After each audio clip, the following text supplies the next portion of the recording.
بسم اللہ الرحمن الرحیم۔ السلام علیکم، میں ہوں شجی اللہ فراست۔ آپ دیکھ رہے ہیں نیشنل اور انٹرنیشنل نیوز پر مشتمل 4 ٹی وی کا خصوصی خبرنامہ، دنیا بھر سے یعنی خبریں آپ کی نظر سے۔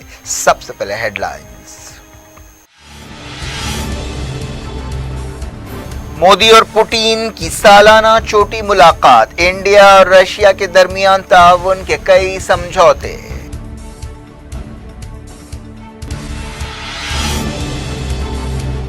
انڈیا رشیا 2+2 بات چیت، افغانستان کی صورتحال پر خصوصیت کے ساتھ غور کیا گیا۔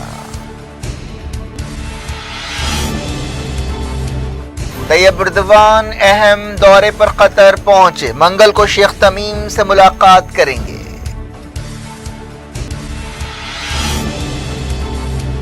محمد بن سلمان عمان جاتے ہوئے دوحہ میں رکے، مڈل ایسٹ میں اہم تبدیلیاں۔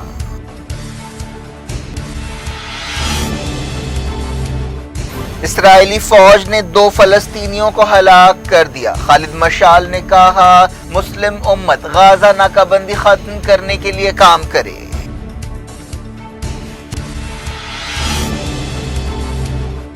سیالکوٹ سانحے نے سر شرم سے جھکا دیا، عمران خان کا بیان، سری لنکا نے کہا پاکستان سے تعلقات متاثر نہیں ہوں گے۔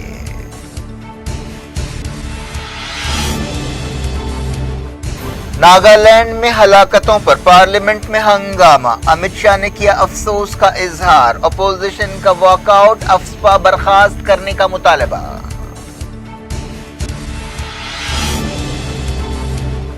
بابری شہادت کے 29 سال پورے ملک میں سخت سیکیورٹی، متھرا میں عیدگاہ مسجد میں مورتی رکھنے کی کوشش ناکام۔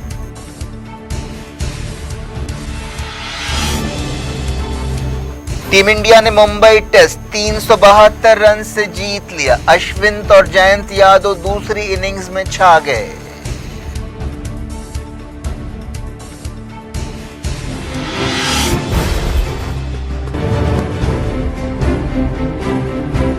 کنگس گروپ آف کمپنیز اور پیئرس عزیز کنسٹرکشنز کا Kings Maven arena GHMC and RERA approved project blocks پر مشتمل ایک محفوظ gated community, Islamic centre and مسجد، state of art security system کے ساتھ in house water filtration plant, separate slaughter house, swimming pool, childrens play area, gym, indoor games, jogging track, وسیع basement car parking area, 30% down payment, 70% easy instalment. Peers عزیز construction, opposite Reliance Mart, Toli Chowki, Hyderabad. Kings Dream View City, شہر حیدرآباد کے بیچوں بیچ آبادی سے لگا ہوا venture, Chandrayan گٹا سے صرف 5 کلومیٹر کی دوری پر، at cargo airport road, gated community, water pipe line, drainage, electricity, BT road سے آراستہ، HMDA اپرووڈ لے آؤٹ، آپ کے تصور سے بھی زیادہ خوبصورت اور سہولت مند وینچر، ایک پیور فضا اور خوشگوار ماحول میں۔ اب بنائیں اپنا خود کا گھر، پلاٹ خریدیں، رجسٹری کرائیں اور تعمیر شروع کریں۔ Periods Aziz constructions, opposite Reliance Mart, Toli Chowki, Hyderabad. Head lines آپ نے دیکھی، اب خبروں کی تفصیل۔ رشیا کے صدر ولادیمیر پوٹین ایک اہم دورے پر انڈیا پہنچے، انہوں نے دہلی کے حیدرآباد ہاؤس میں وزیر اعظم نریندر مودی سے ملاقات کی۔ اس موقع پر defence, trade, investment, energy, technology اور دوسرے شعبوں میں تعاون بڑھانے کے سمجھوتے کیے گئے۔ انڈیا اور رشیا کے درمیان 2+2 بات چیت بھی ہوئی، اس بات چیت میں دونوں ملکوں کے ڈیفنس اور فارن منسٹرز نے حصہ لیا۔ پوٹین کے اس انڈیا دورے پر پوری دنیا کی نظریں لگی ہوئی ہیں، عالمی سیاست کے حوالے سے اس دورے کو کافی اہمیت حاصل ہو رہی ہے۔ نومبر 2019 میں برکس چوٹی کانفرنس کے بعد مودی اور پوٹین کی یہ پہلی ملاقات ہے۔ 2+2 بات چیت کے موقع پر وزیر خارجہ ایس جے شنکر نے رشیا کے فارن منسٹر سرجی لاوروف سے ملاقات کی، جبکہ وزیر دفاع راجناتھ سنگھ نے رشیا کے ڈیفنس منسٹر سرجی شیگوف سے ملاقات کی۔ انڈیا اور رشیا نے فوجی تعاون کے سمجھوتے پر دستخط کیے۔ پوٹین اور مودی کے درمیان سالانہ انڈیا رشیا چوٹی کانفرنس ہوئی۔ مودی اور پوٹین نے آپسی تعلقات کے تمام پہلوؤں پر بات چیت کی۔ یہ ملاقات کافی گرمجوشانہ رہی۔ یہ چوٹی کانفرنس ایک موقع تھا کہ دونوں ملک آپسی، علاقائی اور عالمی مسائل پر خیالات کا تبادلہ کریں۔ دونوں لیڈرز کے درمیان دو بدو ملاقات ہوئی. بتایا گیا کہ 2+2 بات چیت میں سمندری سیکیورٹی اور آسیان کے مسائل پر بھی بات چیت کی گئی. سمجھا جا رہا ہے کہ انڈیا اور رشیا کے درمیان بڑھتے ہوئے فوجی تعلقات سے امریکہ کافی ناراض ہے. وزیر خارجہ ایس جے شنکر نے کہا کہ دہشت گردی اور انتہا پسندی اہم چیلنجز ہیں. جے شنکر نے کہا کہ انڈیا اور رشیا ایک دوسرے کے آزمائے ہوئے دوست ہیں. راجناتھ سنگھ نے کہا کہ دونوں ملکوں کے درمیان فوجی تعلقات میں حالیہ عرصے میں غیر معمولی بہتری آئی. انہوں نے کہا کہ حالیہ عرصے میں خطے میں انڈیا کے لیے کئی چیلنجز پیدا ہوئے. ان کا اشارہ افغانستان کے حالات کی طرف تھا. انہوں نے کہا کہ انڈیا کو یقین ہے کہ وہ تمام چیلنجز کا مقابلہ کرے گا اور ان پر قابو پائے گا. انڈیا رشیا بات چیت میں خصوصیت کے ساتھ افغانستان کی صورتحال پر بات کی گئی. But the long-standing challenges remain even as new ones emerge. Prominent among them are terrorism, violent extremism, and radicalization. The situation in Afghanistan has wider repercussions, including for Central Asia. West Asia or the Middle East continues to present hotspots. Maritime security and safety is another domain of shared concern. We both have a common interest in ASEAN centrality and ASEAN-driven platforms. Putin کے اس دورے کے دوران Russian ہتھیاروں کی supply کے سمجھوتے پر دستخط کیے گئے. عام طور پر اس طرح کے سمجھوتوں پر امریکہ پابندیاں لگاتا ہے. سمجھا جا رہا ہے کہ انڈیا چائنا سے نمٹنے کے لیے رشیا سے بعض ہتھیار خرید رہا ہے. انڈیا رشیا سے S-400 میزائل ڈیفنس سسٹم حاصل کر رہا ہے. انڈیا سر جنگ کے دور میں رشیا کا اتحادی تھا، لیکن سوویت یونین کے ٹوٹنے کے بعد انڈیا کی ترجیحات میں تبدیلی آئی اور اس کا جھکاؤ امریکہ کی طرف ہوا. رشیا کے صدر کے اس دورے پر پوری دنیا میں ہلچل مچی ہوئی ہے. ترکی کے صدر طیب اردوان نے مڈل ایسٹ کی صورتحال پر بات چیت کے لیے قطر کا دورہ کیا. یہ دورہ ایک ایسے وقت ہو رہا ہے جب ترکی مڈل ایسٹ کی طاقتوں کے ساتھ اپنے تعلقات بہتر کرنے کی کوشش کر رہا ہے. طیب اردوان کا یہ دورہ 2 دن کا ہوگا. وہ قطر کے امیر شیخ تمیم بن حماد الثانی سے منگل کو ملاقات کریں گے. یہ 7ویں قطر ترکی سپریم اسٹریٹجک کمیٹی میٹنگ ہوگی. اردوان کے ساتھ ترکی کا ایک اہم ڈیلیگیشن بھی قطر کا دورہ کر رہا ہے. قطر میں ترکی کے سفیر مصطفیٰ کوکزو نے بتایا کہ اس دورے کے دوران کئی سمجھوتوں پر دستخط کیے جا رہے ہیں. ان کا تعلق culture, trade, investment, relief, sports, development, health اور مذہبی معاملات سے ہوگا. 2015 میں اس طرح کی پہلی میٹنگ ہوئی تھی. قطر میں ترکی کا ایک فوجی اڈہ بھی ہے جہاں کئی ترک سپاہی تعینات ہیں. ترکی ان دنوں معاشی بحران سے دوچار ہے. ترکی کی کرنسی لیرا کی قدر کافی گھٹ گئی ہے. ترکی امید کر رہا ہے کہ قطر اسے مالی بحران سے نکالے گا. قطر ترکی کو $15 بلین کی راحت دے رہا ہے. دونوں ملکوں کے درمیان 2017 میں تعلقات اس وقت مضبوط ہوئے تھے جب سعودی عرب، UAE، بحرین اور ایجپٹ نے قطر کا بائیکاٹ شروع کیا تھا. سعودی عرب، UAE اور ایجپٹ کا الزام تھا کہ قطر ان کے اندرونی معاملات میں دخل اندازی کر رہا ہے. اس سال جنوری میں سعودی عرب اور اتحادی ملکوں نے قطر کی ناکہ بندی ہٹائی تھی اور اس کے بعد شیخ تمیم نے سعودی عرب میں GCC میٹنگ میں حصہ لیا تھا. سعودی عرب کے کراؤن پرنس محمد بن سلمان نے عمان جاتے ہوئے دوحہ میں قیام کیا.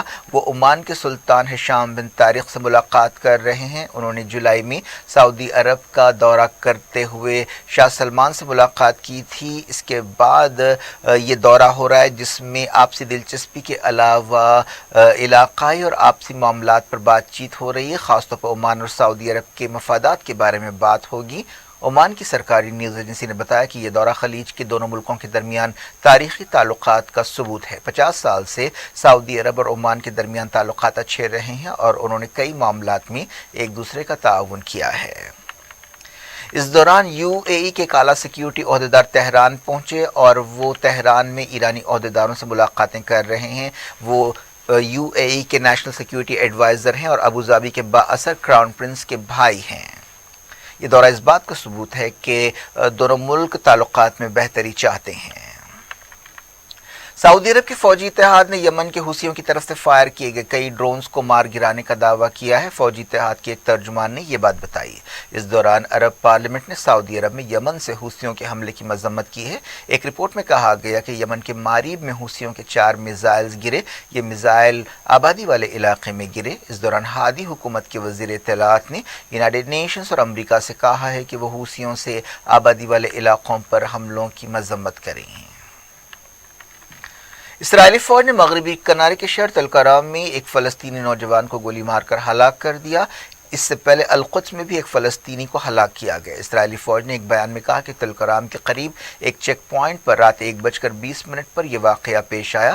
فوج نے الزام لگایا کہ ایک نوجوان فلسطینی ڈرائیور محمد نضال یونس نے اپنی کار سے ایک دوسری گاڑی کو ٹکر دی۔ اس واقعے میں ایک سیکیورٹی گارڈ زخمی ہوا۔ اس کے بعد اسرائیلی فوج نے فائرنگ کرتے ہوئے 16 سالہ فلسطینی کو گولی مار دی۔ وہ نابلس کا رہنے والا بتایا گیا ہے۔ ہاسپٹل پہنچنے پر اسے مردہ قرار دیا گیا۔ اسرائیلی ایمبولینس سروس نے بتایا کہ ایک سیکیورٹی گارڈ زخمی ہے اور اس کی حالت نازک ہے۔ اسے ایک ہاسپٹل میں شریک کیا گیا۔ اس سے پہلے وفا نیوز ایجنسی نے بتایا کہ اسرائیلی فورسز نے الفہم میں ایک نوجوان کو گولی مار کر ہلاک کر دیا اور ایک کو زخمی کیا۔ ایسا الزام ہے کہ انہوں نے ایک پیسنجر کار پر فائرنگ کی۔ فلسطین انفارمیشن سینٹر نے اسے اسرائیل کی سرکاری دہشت گردی قرار دیا۔ ایک واقعے کا ویڈیو سوشل میڈیا پر وائرل ہوا ہے۔ حماس لیڈر خالد مشعل نے کہا ہے کہ مسلم امت کو غزہ پر اسرائیل کی ناکہ بندی ختم کرنے کے لیے کام کرنا چاہیے اور فلسطینی عوام اور ان کی مزاحمت کا ساتھ دینا چاہیے۔ خالد مشعل نے استنبول میں ایک کانفرنس سے خطاب کرتے ہوئے یہ بات کہی۔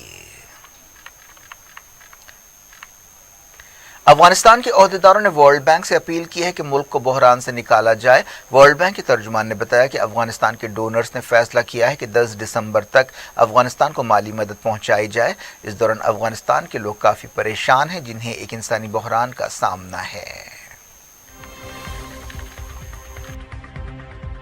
ڈائریکٹ انٹرنیشنل نیوز کے سلسلے کو پاکستان کے وزیر اعظم عمران خان نے کہا ہے کہ سیالکوٹ سانحے نے ہمارا سر شرم سے جھکا دیا ہے۔ وزیر اعظم کی صدارت میں لا اینڈ آرڈر کی صورتحال پر ایک میٹنگ ہوئی۔ اس موقع پر عمران خان نے ہدایت دی کہ مجرموں کو عبرتناک سزا دی جائے اور آئندہ اس طرح کے واقعات کی روک تھام کے لیے ایک اسٹریٹجی بنائی جائے۔ حال ہی میں سیالکوٹ شہر میں توہین مذہب کا الزام لگاتے ہوئے سینکڑوں لوگوں نے ایک گارمنٹ فیکٹری کے سری لنکن مینیجر کو مار کر ہلاک کر دیا تھا اور ان کی لاش جلا دی تھی۔ اس واقعے کے سلسلے میں اب تک 132 لوگوں کو گرفتار کیا گیا اور 26 لوگوں کا اصل ملزم کی حیثیت سے نام سامنے آیا۔ سری لنکا نے کہا ہے کہ سیالکوٹ معاملے سے پاکستان سری لنکا تعلقات متاثر نہیں ہوں گے۔ ایک دن پہلے عمران خان نے سری لنکا کے صدر گوٹابایا راجاپکسے سے بات چیت کی تھی۔ اس واقعے میں ہلاک سری لنکن شہری کی میت سری لنکا پہنچا دی گئی۔ پاکستان میں سری لنکا کے ہائی کمشنر موہن وجے وکرما نے کہا کہ وہ اس واقعے کے بعد پاکستان کی کارروائی سے مطمئن ہیں اور اس سے دونوں ملکوں کے درمیان دوستانہ تعلقات متاثر نہیں ہوں گے۔ وزیر داخلہ امت شاہ نے ناگالینڈ میں فوج کے ہاتھوں شہریوں کی ہلاکتوں پر افسوس کا اظہار کیا ہے۔ اس واقعے میں 14 سویلینز ہلاک ہوئے تھے۔ اس کے علاوہ احتجاجیوں کے حملے میں ایک فوجی بھی مارا گیا۔ یہ واقعہ ناگالینڈ کے مون ضلع میں پیش آیا تھا جہاں غلط پہچان کی بنا پر سویلینز کو نشانہ بنایا گیا۔ اس واقعے کی وجہ سے ناگالینڈ میں تناؤ ہے۔ وزیر داخلہ امت شاہ نے پارلیمنٹ میں ایک بیان دیا۔ اس موقع پر اپوزیشن ارکان نے نعرے لگائے اور افسپا برخاست کرنے کا مطالبہ کیا۔ افسپا قانون کے تحت فوج کو خصوصی اختیارات حاصل ہیں۔ امت شاہ نے کہا کہ ایک SIT بنائی گئی ہے اور 1 مہینے کے اندر تحقیقات پوری کی جائیں گی۔ انہوں نے کہا کہ تناؤ ہے لیکن صورتحال قابو میں ہے۔ تمام ایجنسیاں اس بات کو یقینی بنائیں گی کہ اس طرح کے واقعات آئندہ پیش نہ آئیں۔ انہوں نے لوک سبھا اور راجیہ سبھا میں ایک جیسا بیان دیا۔ امت شاہ نے یہ بات دہرائی کہ یہ معاملہ غلط پہچان کا ہے۔ اپوزیشن ارکان نے امت شاہ کی تقریر کے دوران نہیں چلے گی کے نعرے لگائے۔ یہ لوگ افسپا اور ناگالینڈ تشدد کے بارے میں بحث کا مطالبہ کر رہے تھے۔ انہوں نے اپوزیشن کے 12 راجیہ سبھا ارکان کو سسپینڈ کرنے کے خلاف بھی احتجاج کیا۔ افسپا کے بارے میں احتجاج کرتے ہوئے Congress, DMK، Samajwadi party, BSP اور NCP ارکان نے لوک سبھا سے واک آؤٹ کیا۔ کانگریس نے وزیر اعظم کی ایوان میں موجودگی کا مطالبہ کیا۔ ناگالینڈ کے چیف منسٹر نیفیو ریو نے افسپا کی مدت بڑھانے کے لیے مرکزی حکومت پر تنقید کی ہے، حالانکہ ان کی پارٹی NDPP BJP کی اتحادی ہے۔ چیف منسٹر نے کہا کہ ناگالینڈ اور ناگا عوام نے ہمیشہ افسپا کے خلاف اپنا موقف اختیار کیا ہے اور اسے برخاست کرنے کا مطالبہ کیا ہے۔ انہوں نے اسے کالا قانون قرار دیا اور کہا کہ بعض ایسے قانون موجود ہیں جن کے ذریعے صورتحال سے نمٹا جا سکتا ہے اور افسپا کی ضرورت نہیں ہے۔ اس قانون سے ملک کی امیج متاثر ہو رہی ہے۔ لوک سبھا میں صدر مجلس اور حیدرآباد کے رکن پارلیمنٹ اسد الدین اویسی نے ناگالینڈ میں سیکیورٹی فورسز کے ہاتھوں سویلینز کی ہلاکت کی مذمت کی۔ انہوں نے افسپا برخاست کرنے کا مطالبہ کیا اور مارے گئے لوگوں کے خاندانوں سے ہمدردی کا اظہار کیا۔ I strongly condemn this barbaric killing of 17 innocent Indians. I offer their condolences to them. AFSPA is a symbol of oppression, is an object of hate. It should be repealed. And may I know, sir, and may I know from the government, will the government give permission to sanction those killers? They cannot be called men in uniform. They are killers of innocent people. Will you give them permission to be prosecuted? Will you repeal this AFSA? No country in the world has such barbaric laws. Sir,